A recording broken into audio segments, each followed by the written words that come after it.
Shalom Aleichem. Welcome to Eretz Yisrael. Welcome to Shabbat Sukkot 5781. It is a special time. You can feel it in the air here in Eretz Yisrael. Everybody's hopping. Everybody's running, doing, building, buying, trimming, cutting, choosing.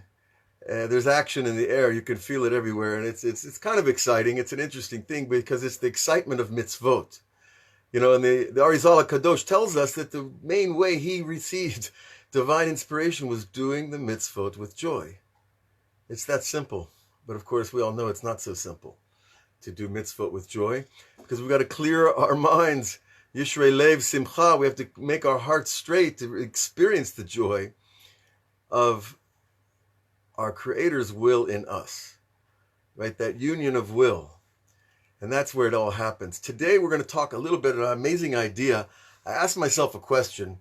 What would have happened to the Jews if they came out of Egypt and they hadn't served the golden calf and they hadn't listened to the spies and the evil report about the land of Israel, and they hadn't sinned with the women of Midian and, of course, with the help of the sorcerer Bilam? What would have happened to the Jews if they just come out of Egypt, crossed the sea, had a little trouble with the water and the food source? Where would they have gone? They would have gone straight to Eretz Yisrael. And where would they have gone when they got to Eretz Yisrael? They would have gone straight to a sukkah. So they would have gone from Egypt, travel a little bit. It's not so far. You can see Egypt over here on the horizon.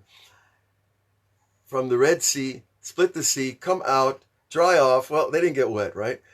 Put on your hiking shoes, and you end up in Eretz Yisrael. And you end up in a sukkah.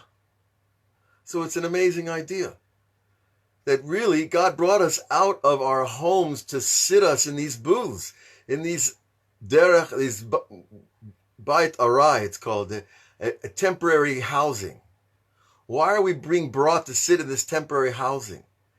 And he tells us, in order that you tell your children in the future, Hoshafti et bnei Yisrael b'Sukkot, right? He forced us to sit in these booths.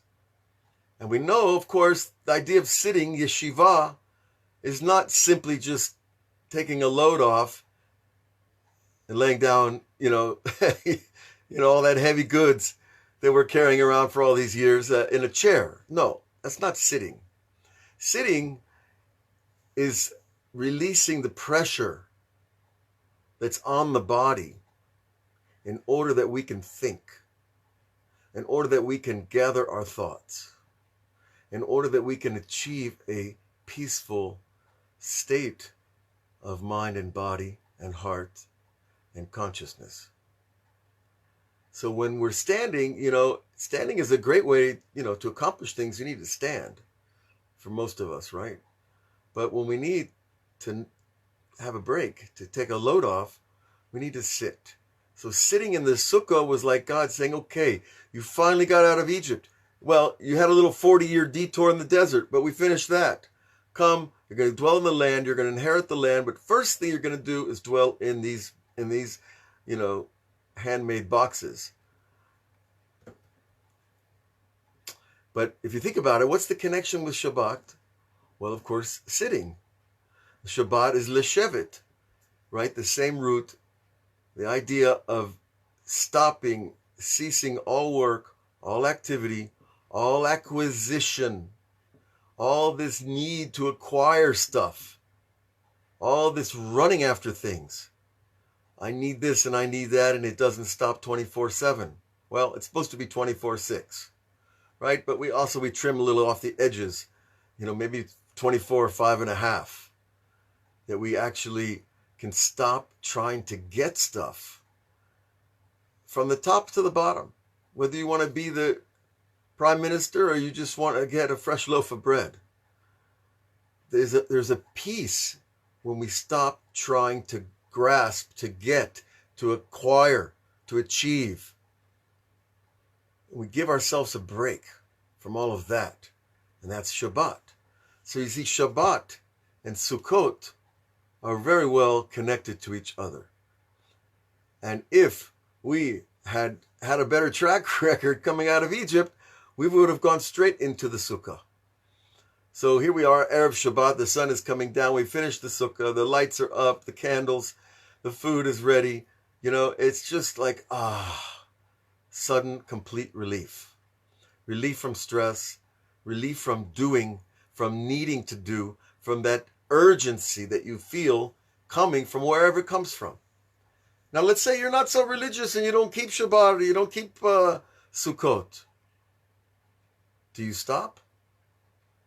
When Saturday comes, do you stop trying to get stuff?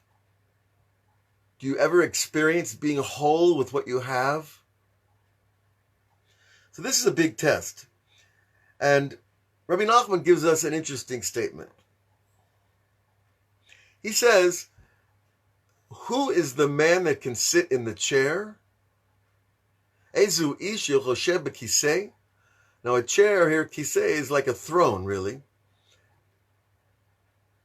That's a true man who knows how to sit in a chair. What? Knows how to sit in a chair?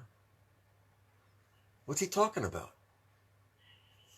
Everybody can sit down in a chair, right? Is that a skill to sit down? Well, of course, I think my humble interpretation is that when he's talking about sitting in the chair is your mind.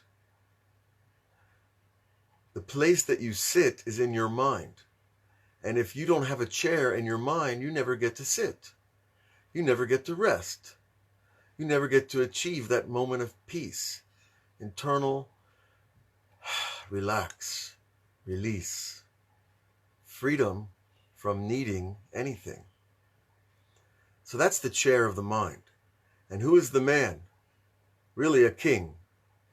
Who is the person? And that includes women, of course. They can sit in the chair. It's the one who can rest their mind, who knows how to turn it off. We're born with the ability to turn on the mind. Our physical needs do not let us rest for too long.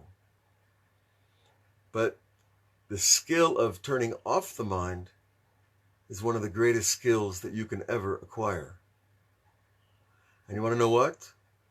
That skill of turning off the mind is the gateway to prophecy. It's the gateway to hearing the voice of the universe.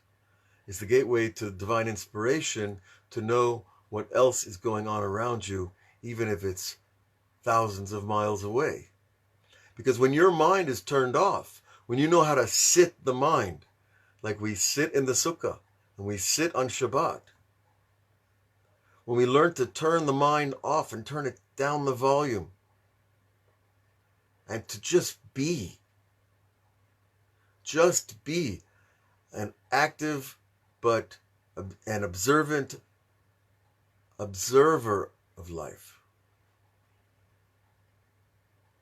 and not need something from the world, then I can experience the world in another way completely. So turning off the mind is a skill.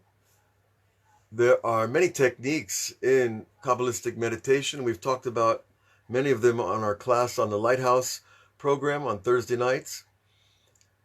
That each of the senses is a gateway of information, and as we turn off our senses, we actually enable ourselves to receive from a higher place. So part of meditation is turning off each of the different senses that we have been given to experience the world around us. We want to turn them off so that we can achieve a higher level of information coming into us. And this is really to sit in the chair. To sit in the chair means that you sit within, and you're at rest within. And I want to bless all of you with that skill, that gift. It's something you have to work for, and then it's given to you. Like Rabbi Nachman says in the Seven Beggars, each of the tzaddikim has a gift, and he blesses the young couple with a gift. He blesses the young couple with the gift of sight, of song, of speech, of health, and afterwards he gives it to them as outright. So first it's a blessing, then it's a gift. So that happens to us in our relationship with God. First we have to try, we have to make efforts, And then it suddenly seems we're coming up short. We're not getting the things we're asking for. We're not getting the things that we're hoping for with our spiritual service. And then it comes on its own. There's this little dip, you ask for money and it doesn't fall out of the sky. But all of a sudden, when you least expect it, there it is. And you ask for health and you don't get healed. And all of a sudden, a few days later, whenever it is, it happens. Why is there that gap? Well, my own interpretation is we're creating a vessel. And God is the one that's going to fill that vessel with his light, because his light fixes everything. Everything. Every illness, every sadness, every trauma, every pain, every lack. His light fixes all of that. And he wants us to know that. And if we prayed and we were answered immediately, we think, oh, look at my prayer. My prayer is so great. I get everything I want when I ask for it. But that's not true. Because it's not really us. It's our partnership with the creator of the universe. So I ask, there's a little wait time, a little downtime, and then all of a sudden, the gift appears. So the real test in life is the downtime. It's between the prayer and the answering. That's where we suffer. We ask for things, we don't get them, and we're like, this God, this Torah, this lifestyle, I don't know, it's too much for me. And then we wait, and the miracle happens. And that's in order that we can see that it's not only our efforts that get what we need. But at Shabbat and Sukkot, tonight, the next day, and for the next 7-8 days, we have this opportunity not to try to acquire stuff all the time. We don't need more stuff all the time. We need to be where we are with what we have, totally happy. And when we're happy with what we have, guess what? Then we can be happy with the next thing. And the next time there's a lack, we're like, okay, there's a need here. But it doesn't take me out of my center. It doesn't take me out of my love. It doesn't take me out of my appreciation when I have a lack. Something doesn't work? Okay, we'll fix it. Does that mean I have to lose my cool? Does that mean I have to lose my peace? My ability to sit in the chair? So this is a work, but this seems to me to be the real work, whether you're Jewish or non-Jewish, whether you're 2 days on the derech or 25 years, the work is still the same. We have to come back to that peaceful internal place of existing, receiving life as it is, and not always trying to get, right? And when we turn off that needing to get, all of a sudden the mind settles, and we can truly sit in the sukkah, we can dwell in Shabbat, the time of rest, and experience something much greater, the totality of our God and this universe. So I want to bless you all with all of that, and the patience to wait for it to come, and the joy when it comes to sing praises and to share your goodness with the rest of the world. So we'll be giving some classes in the sukkah this week, and we'll try to do more live classes than we normally do, because I know there's a lot of people that, we're in lockdown here in Eretz Yisrael. What are we going to do? Go snow skiing? Right? So we're in the sukkah, and we're looking forward to being with all of you. And God bless you all. And Shabbat Shalom, Chag Sameach, Lehitrot.